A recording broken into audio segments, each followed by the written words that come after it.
Praise the lord. ఈ సాయంకాలపు వేళ దేవుడు నీకు ఇస్తున్న వాగ్దానము యాకోబు పత్రిక 1వ అధ్యాయము 22వ వచనం. మీరు వినివారు మాత్రమై ఉండి మిమ్మును మీరు మోసపుచ్చుకొనకుండా వాక్య ప్రకారము ప్రవర్తించువారునై ఉండుడి. ఇక్కడ దేవుడు చెప్తున్నాడు ఏంటంటే, మీరు వినువారు మాత్రమే ఉండకండి.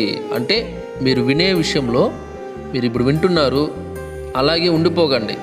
వాక్యాన్ని చదవండి, వాక్యాన్ని చదివి వాక్య ప్రకారం మీరు ప్రవర్తించే వారిలాగా ఉండాలి.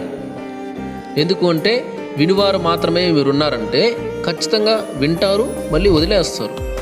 అదీగాక ఎవరు ఏం చెప్పినా వింటారు, అది నిజమేమో అని మీరు అలా ఆలోచించవచ్చు ఒకవేళ. కాబట్టి అలా ఉండకుండా వాక్య ప్రకారము జీవించండి, ప్రవర్తించండి అని చెప్తున్నాను అన్నమాట. ఈ వాక్యాన్ని మీ ఫ్రెండ్స్కి, మీ ఫ్యామిలీకి, మీకు తెలిసిన ప్రతి ఒక్కరికి కూడా షేర్ చేయండి. దేవుడు మీ అందరిని దీవించి ఆశీర్వదించును గాక.